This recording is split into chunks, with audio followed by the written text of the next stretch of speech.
As Corey mentioned, I'm Ian Smith. I come to you today from EGLE's Drinking Water and Environmental Health Division. Most of you have probably seen me at one time or another give a PFAS update during a Maliha call, or a mouth call, or a MIHA meeting, or somewhere in your world. Probably met. So it's good to see you all here.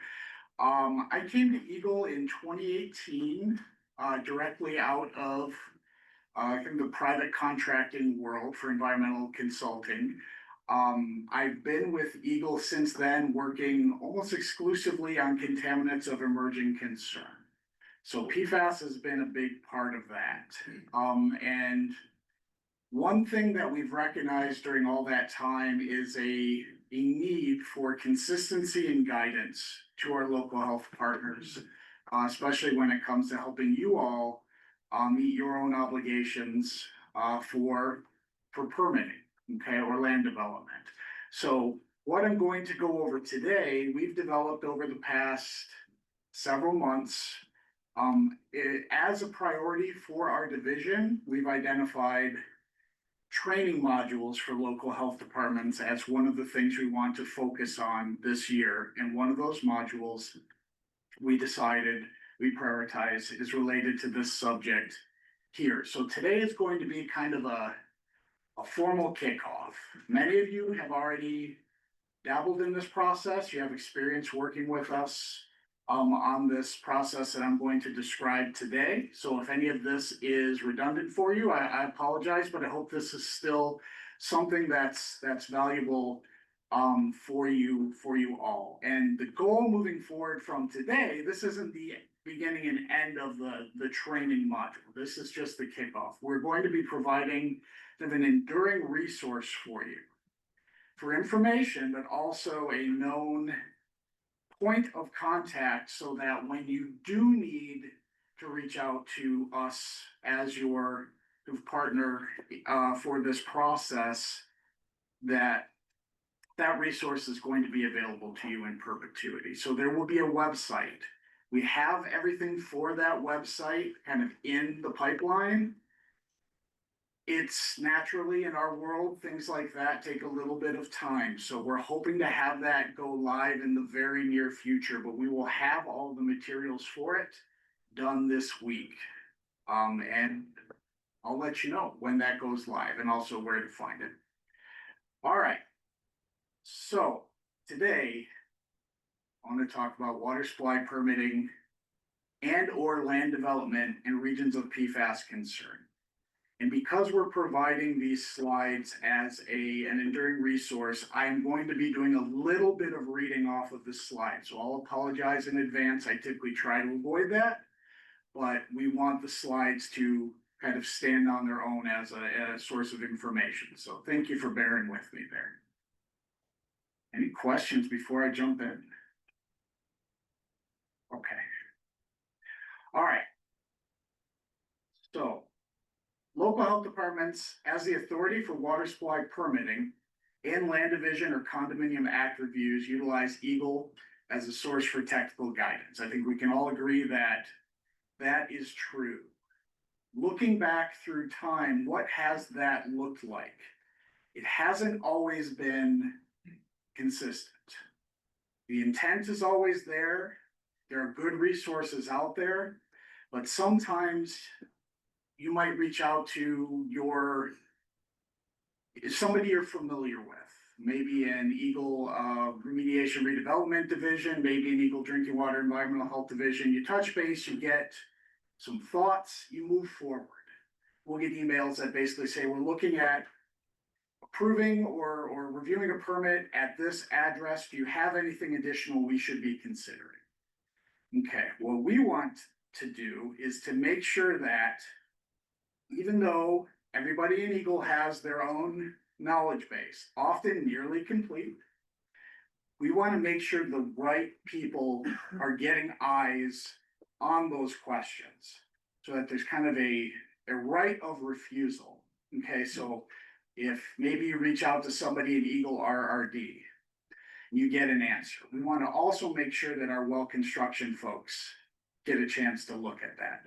our contamination investigation folks get a chance to weigh in. They may say, good to go, but we want that to be part of the process. So information in the past has sometimes been given in a way where not every subject matter expert that should be engaged has been engaged. So it leaves the chance out there, the potential for permitting to happen or permit approval to happen that has some pitfalls built into it. For example, we're going to talk a lot today and touch on a lot today, the water well code, and Act 399, but also the Part 4 administrative rules. These all need to be considered during this process. So what can we do at EGLE to help all of you be more confident that when you reach out to us, you're doing your due diligence. You reach out to us, are you getting all the information that we have to offer?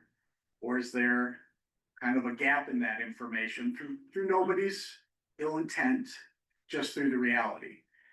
We're hoping that we can, by creating this centralized referral process, we can add some value or assure some value in that interaction. We also want to make this easy for you to utilize.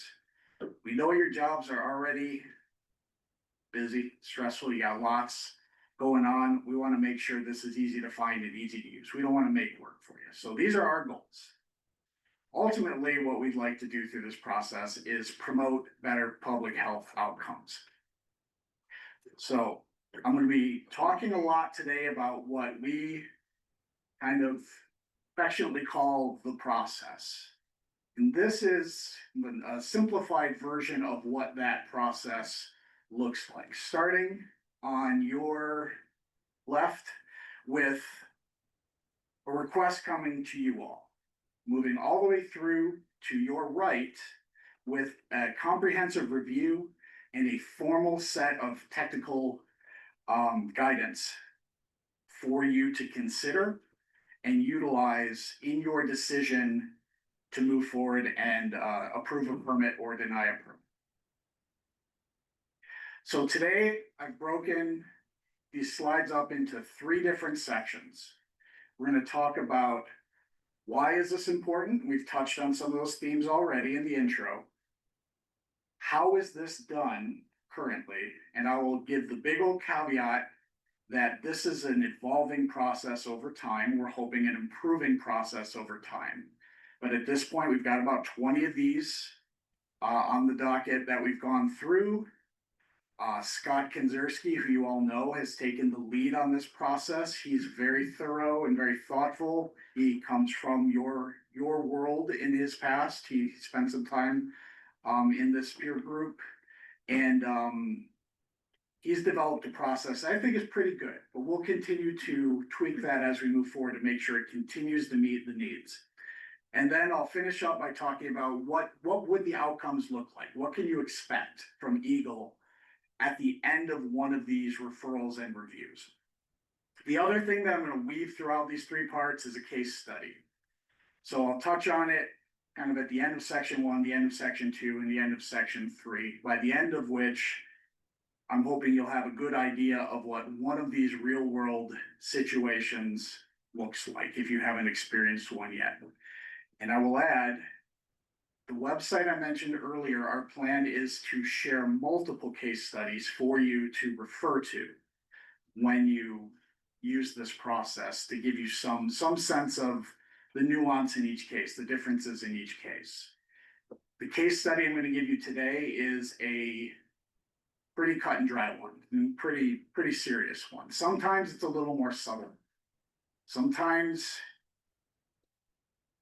well, we'll just say that it's not always going to look like this case study. So we don't want to give you the false impression that this is the gold standard. This one is kind of an obvious case where we needed to jump in and have a conversation, be part of the conversation. So why? Why would you engage in this process? For us, we want to engage in this process because we want to provide and facilitate consistently reliable. I'll just read my words instead of trying to paraphrase, sorry.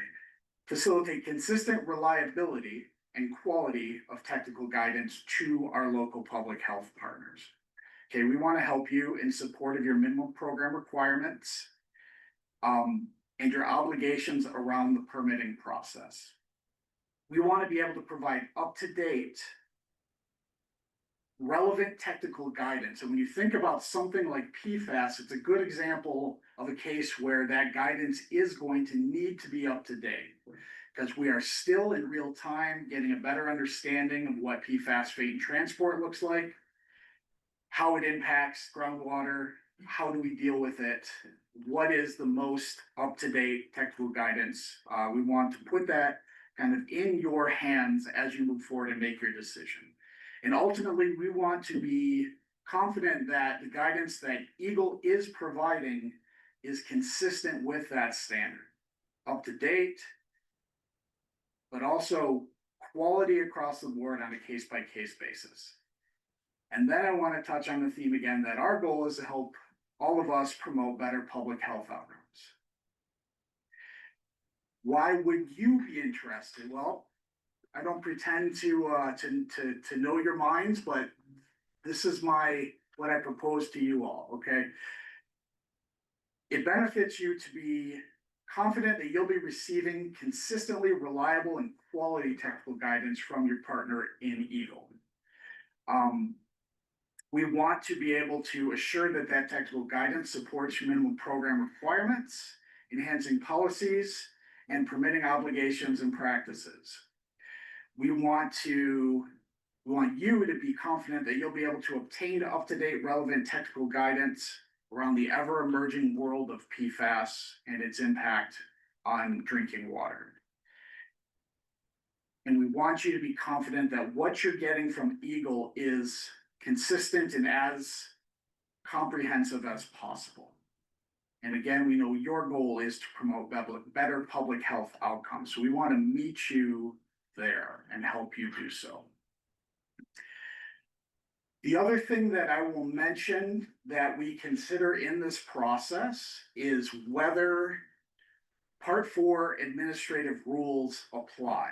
And you'll see when I break down the process flow that there's a checkpoint very early on to determine whether, coming out of this review, we're kicking it over for assistance from our Part 4 administrative rules team. And that occurs in specific cases, as you know, where there are condominium projects at play or parcels less than 1 acre, et cetera. This set of requirements, and we'll get into this a little more in a bit, adds a little bit of a challenge to how we typically provide our technical guidance. Typically base it around deviations, which under Part 4 are not allowed. So we'll come back to this in a moment. I just wanted to make sure that we're all thinking about that as we go through here. So before I transition into section 2 and talk about the how, I want to talk about where this puts all of you. And this came up, we had some working sessions, and thank you to all of you who participated in those. Gave us some good feedback, helped us kind of aim our training where it needed to be aimed. And one of those places where we were kind of missing at the time was, how do I, as a local health department, determine whether I should go through with this, make this effort? Is it something I should do every time? Is it something that should only be done in certain cases? What we want to stress here with this slide is there are some questions you can ask, but ultimately it's what you feel comfortable with for each situation. So is this proposed location part of or adjacent to an MPART site investigation or area of interest? Okay, that's something you can check by going to the MPART website, which I provided the link there. Maybe it is. Where am I measuring from to determine whether my specific permit site is in the range of interest. Well, that's where it gets a little fuzzy, okay? And that's okay. We're thinking of this as something that we're going to get better at over time. As we continue to collect information, we're going to share that information with the group via the centralized web resource. And ultimately, you're going to have that guidance provided to you so that as you do this, or as you as a group do this over time, it's easier to answer these questions. The short answer is, it depends. Depends on what information is available, depends on what the conditions there on the ground and under the ground are. It depends on how much PFAS is there, things like maybe there are other contamination events happening in the area. All of these have to be taken into account. So we encourage you, if you're new to this, to reach out to us with questions, and we'll help you through this until you're more comfortable with it. These are just some tools that we recommend you use. Okay, and there are others as well, but there will be links to these on the website. You're likely familiar with all of these already. RIDE is a mapping application that's maintained by, I believe, EGLE RRD, has excellent information about contamination around our state. The MPART PFAS Geographic Information System is maintained by MPART. That has information about where our sites and areas of interest are located around the state, as well as what's been found there, what sort of contamination is present, what sort of remedies are being worked toward. All that information is available online for you. GeoWebface was just recently updated by our they just changed the name of the division. Geological Resources Management Division, I believe, GRMD. If I got that right, I'm gonna be proud of myself later, but they've recently updated that. That has good information about hydrogeology, all kinds of deeper dive type of information pieces there. So feel free to peruse those. I want to, at this point, just touch on what's going to be our case study today. And I apologize to DHT10, but this is one of yours. But it's a good example, okay? And DHT10 has been doing this process more than once, let's say, with some success, I hope. Yet to be determined. So here's our subject property. Down here, let me get a pointer. Bear with me. There we go. Right down here. So this is our MPART site. It may not even be the whole MPART site. This is a big one.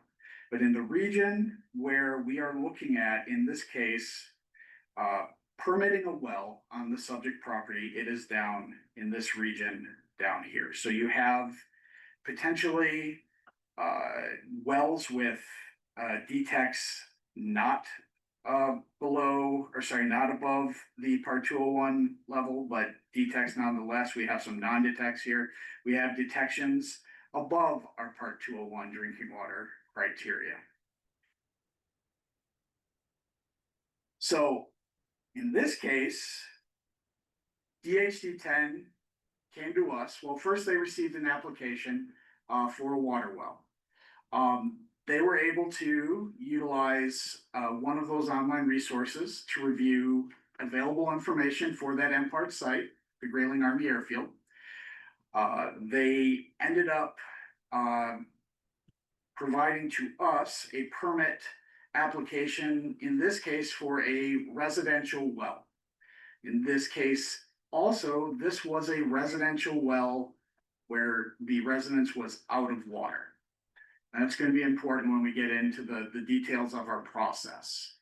So you have a situation that can be prioritized, okay, versus, in contrast, maybe a new development where there are no people on the site yet. This would be what we would call a high priority situation. It was determined in this case that municipal water was not available to this particular area. There's good data on hand indicating that nearby wells had PFAS detections. Some of them had exceedances of that 201 criteria. Lots of well records in the area gives us the ability to dig in and look at, try to get a sense of what the geology is. And you all reached out to us asking for technical assistance, some technical guidance. DHT10 assembled an excellent referral packet for us, packed with all the information that they had on hand. And we'll dig into how we're hoping to facilitate that moving forward to make that process as simple for you as possible. But this was one of those cases where it was the gold standard. Not only did we get the information about, proposed well use, location, all that good stuff, we also got the proposed path forward, okay, that the health department was thinking of. So you came to us with, hey, what do you think? This is our plan. We need your input on our plan, rather than coming to EGLE and saying, let's start from scratch. This is really helpful. I'll touch on that a bit more in the future here as we move through this. So we'll come back to that case study in a bit. But before we dive deeper into that, I want to talk about this again. So this is the higher altitude version of our referral process that I talked about earlier.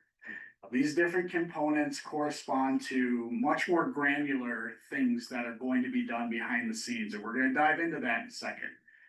Some of the text on these slides is going to be really small. These are going to be available to you to zoom in, and please, once you have a chance to look more closely, please don't hesitate to reach out with any questions. Now that I've warned you, this is our process flow, okay?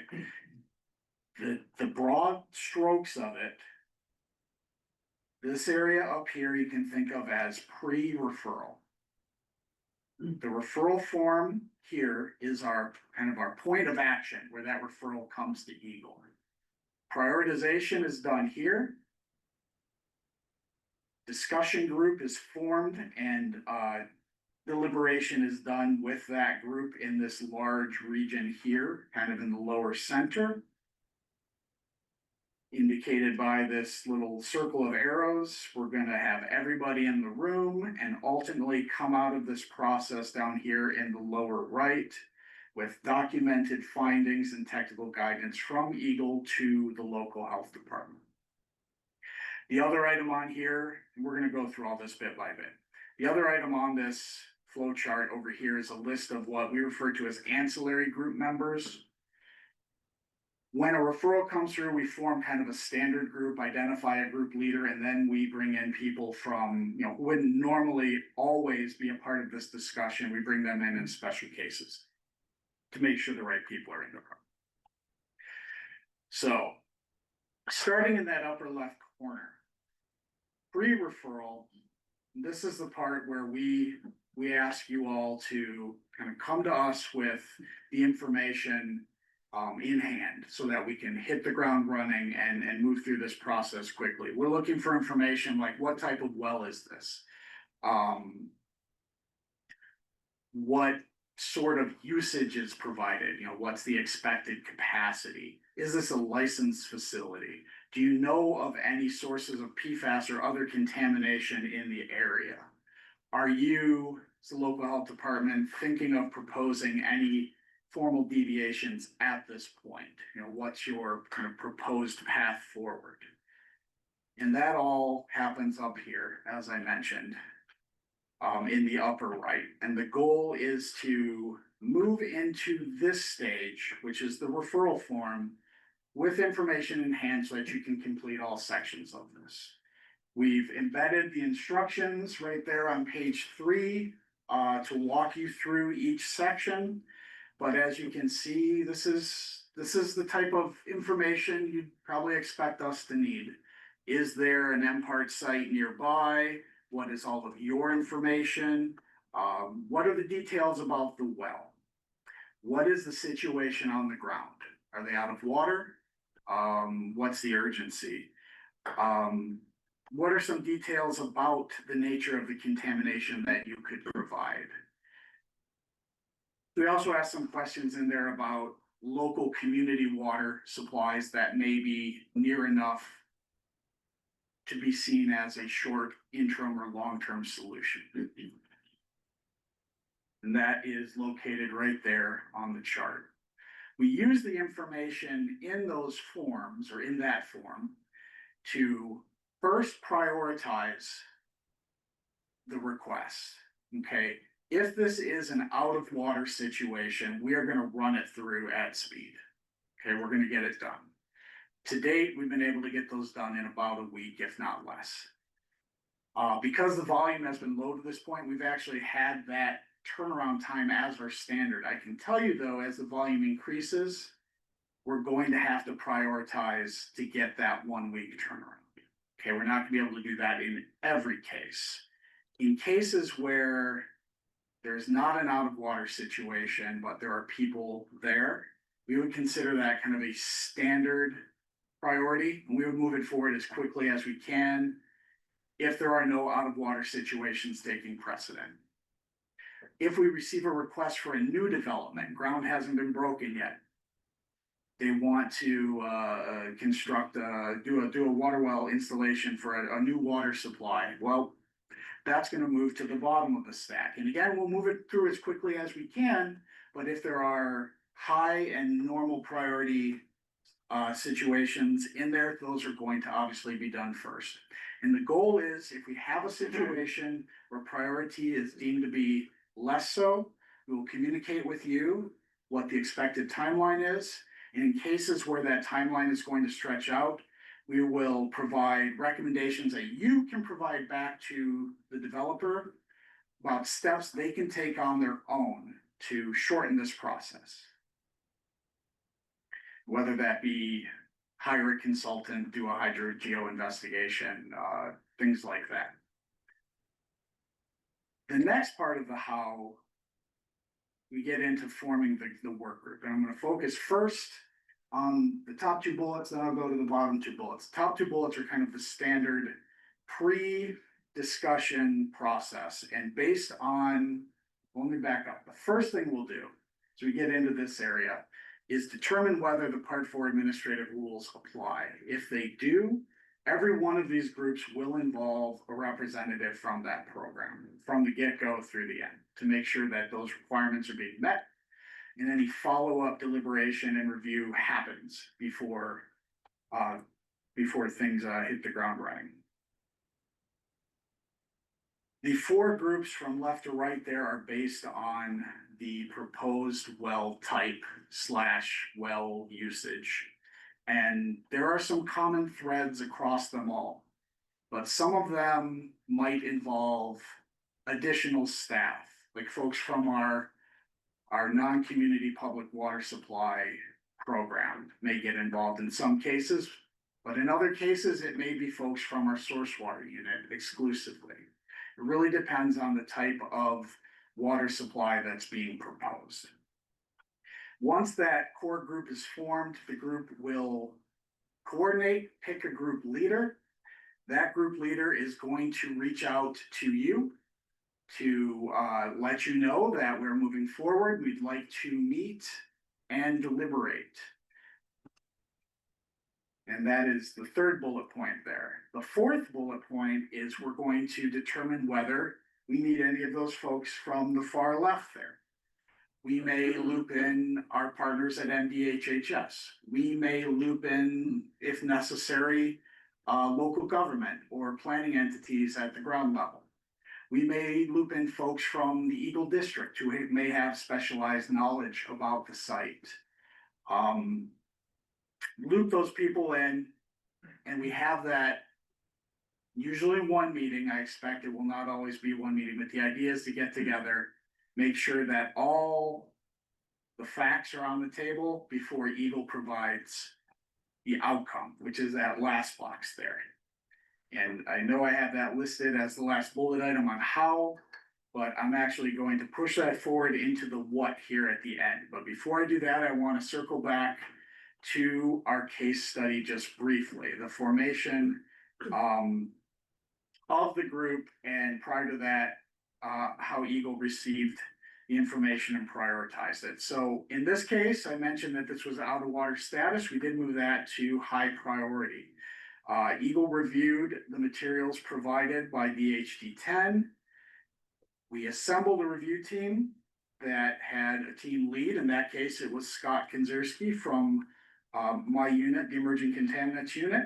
We have members on that team from EGLE RRD. We got the MPART site lead, who has a wealth of specialized knowledge about that Grayling Army Airfield site.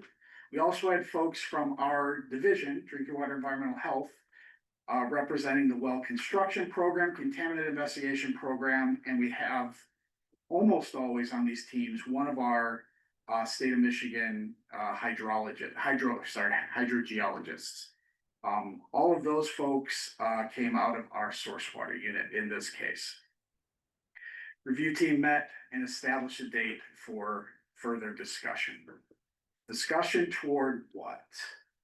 Outcome, what we're going to provide back to you all, which is that bottom right there. Documentation of findings by EGLE, what is our technical guidance, and what do we recommend you all recommend to the person seeking the permit. So, factors for consideration in developing that technical guidance. What do we look at? What type of well is this? What's proposed purpose? Should there be any consolidation considerations based on the location of known or suspected sources? Are Part 4 administrative rules at play? Okay, is there an immediate need? Again, we talked about prioritization based on that. Are there available well records in the area that can allow us to determine the state of the aquifer? Do we have confidence that there is a confining layer? Are we able to determine that or no? What is the groundwater quality in the area? Do we have any data about impact? Especially in these cases related to PFAS. What sort of data is available that will inform us there? And our ultimate goal is to meet what is put forward in Rule 122, and we'll come back to that in a minute, but the general idea of if you're going to have a well for a beneficial use, it should be free of contamination. So how do we help you feel confident that you can, that your permittee, that's the right term, can meet that overarching requirement? We may provide technical guidance related to well construction, capacity limitations, well depth in the interest of maintaining vertical isolation from groundwater impact. We may provide recommendations for testing, including the installation and use of a test well prior to final well. And then in cases where Part 4 administrative rules are applicable, there are going to be potential next steps leading to a further review there. So there are some rules and regulations at play, as you all know. Referring again to Rule 122, a well that furnishes water for any beneficial use shall be located where it is not subject to contamination. Our recommendations always start with that overarching theme. Okay, we may provide a recommendation for you to seek a formal deviation from standard requirements or standard isolation distances. In some cases that may not be possible because that is not, well, one reason is it's not allowed under Part 4, but sometimes it just may not be possible. We're not, the purpose of this process is not to provide ease to the the person requesting the permit. Purpose of this process is to empower you all to be confident in your review to the point where at the end of the day, you're gonna be protective of public health and promoting safe drinking water in the long term for that drinking water supply. So you all are likely familiar with formal deviations. These allow us to, in the spirit, let me rephrase that, keeping the intent of the rules in place, we can deviate from these standard requirements as written to promote public health and protect public health, and also to ensure or promote the long-term safety of a water supply. I mentioned part 4 administrative rules several times. I will just end by saying that because deviations are not permitted under the part 4 rules, if an exemption to a minimum requirement is necessary and part 4 is at play, and Tanya can tell me if I'm wrong, please do. Further review is going to be done, and that exemption has to be approved up the chain of command at EGLE. So it has to be approved by EGLE. To touch on our case study one last time, and then I'm going to bring us home. So in the case of the Grayling Army Airfield MPART site case study, the review team had a lot to look at. You know, a case where there's an MPART site investigation, there's going to be a wealth of knowledge. You saw the map I showed you earlier, all those dots on the heat map. Those all represent wells that were sampled. Most, if not all of those, are going to have well logs. So you're going to be able to look at what the underlying geology might be in the region where you're looking to permit. All of those dots had a PFAS sample taken at a particular depth. So you have good information there, which is going to indicate that there are detections at various depths across the area of concern. So we were able to, in this case, as a group, kind of check in with the MPART site lead, get a good sense of what PFAS impact and occurrence was near the subject property. We were able to look at well records and boring logs to get a decent sense of what the underlying geology was. In the case of Grayling, there is public water nearby. We were able to determine it was not close enough to be seen as a potential solution to this issue. And we ended up, so this is just a visual representation of what a lot of data looks like. So these are just examples of data points that we can, data sources that we can glean from an MPART site investigation. Typically very thorough, especially in this part of the state around Grayling. We've been looking here for a long time, so lots of good information. So we were able to take all of that information and then consider that there's a need for water. There's no public water supply available to tie into. There are known detections around the subject property with exceedances in some cases for different PFAS compounds at numerous depths. The proposed well locations could not comply with that Rule 122 edict.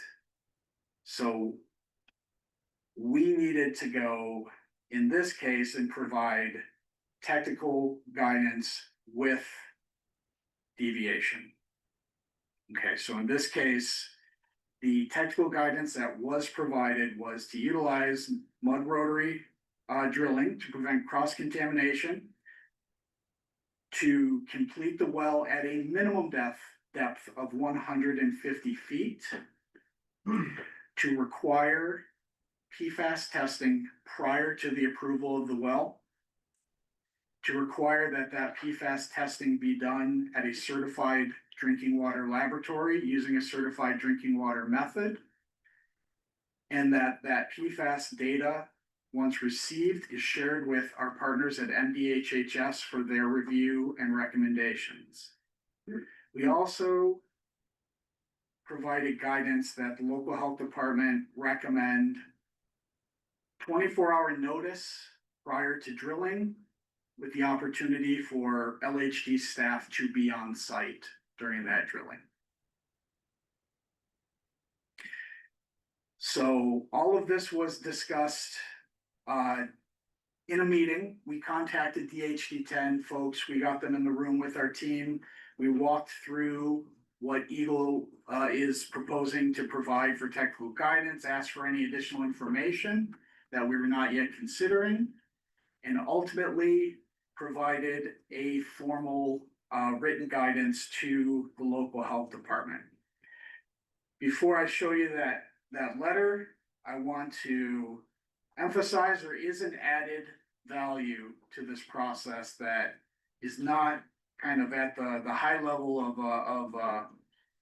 of obviousness. EGLE has record retention requirements. So when we provide these guidances to you all, those are official EGLE documents, and they're going to exist in our records for, I believe it's, I won't try to quote record retention, but it's for a set amount of time. It's not up to you all to maintain that on your own. We have that available to you as well. This is the case study guidance document. Typically, well, almost always, these come with 3 sections. One being just an intro to the situation, 2 being a bulleted list of factors that were taken into consideration in this case, and 3, a bulleted list of technical guidance for you all to consider when reviewing that permit. And always contact person at the bottom should there need to be any additional conversation based on any questions you may have, either upon reading this or upon chatting with your permittee after providing it to them. So in the end, I'll just reemphasize what we're hoping this process provides for you all is reliability. Also, to a degree, we hope it's convenient. We hope this is something that will be easy for you to use, or at least not difficult for you to use. So reliability for you all. I want you to be able to be confident that we will be providing consistent technical information. Okay, over time, EGLE is going to be, or our whole community, us and you, are going to be building a knowledge base. We want that to be communal. We want that to be something we share with each other, so that as we continue to permit wells in these areas of PFAS concern, and maybe in the future, other regions of concern for different contaminants, we want that process to be smoother as it goes. Okay, we don't need to reinvent the wheel every time if there are some common threads. So that is a goal of ours long term. And then again, I mentioned that by being able to implement EGLE's records retention process, that's an added benefit to everybody involved. And I'll end with the idea that we're hoping this is better for all of us, you and us. If ever it doesn't feel that way, please let us know. Okay, this is something we want to improve over time. And with this being our goal, that means we are open to doing that, improving it over time with your feedback. I'll reiterate, thank you to all of you who actively participated in the development of this process, either by kind of beta testing it live or by participating in our work sessions for our training work group. It's very, very beneficial to have all of your input and knowledge as part of our process. But with that, that's gonna be the end of my slides. I think we have a little bit of time. I am happy to take any questions that you might have. Or you can save them for later. Yeah, I have a question. Sure. So I'm with the Health Department Northwest. You guys are actually taking one of mine for Hellston. So when you have a site and you give that information for us, should we continue to submit in that same PFAS contamination site, or can we use that for multiple quarrels? that's a really good question. So I'm just gonna repeat it for the sake of the folks online. You let me know if I don't paraphrase this right, but we're looking at doing one of these reviews for the village of Pellston. And the question was, we're going to provide technical guidance for that situation. Because the village of Pellston is one where there are likely going to be others in the future, does that technical guidance that we provided apply in every case, or should the local health department seek out unique guidance in each case? Did I capture it? Yeah. Okay. And my short answer, and I know it's the hated one, is it depends. It depends on where the additional sites are. It depends on what is known about the aquifer, the hydrogeology in general. There could be a situation where for a community, there's a good understanding of what deviations are going to be at play across the board, but we can't expect that to happen every time. And especially in a case where, you know, you're doing one, that eventuality may take several, where you get to the point where you're seeing some common threads. So it depends is the short answer. The long answer is we'd love to get to that point. That would be really, really useful, I think. But I don't think we can get there too quickly. Anybody else? Yes. Are the PFAS sites on, or will they be on Ride Mapper or partially? I believe they are on Ride Mapper. If ever they aren't, they are on the MPart online GIS app. The question for the folks online was, will the PFAS sites be available on Ride Mapper? Anybody else? You can go easy on me today. I appreciate it. All right. Well, thank you everybody very much.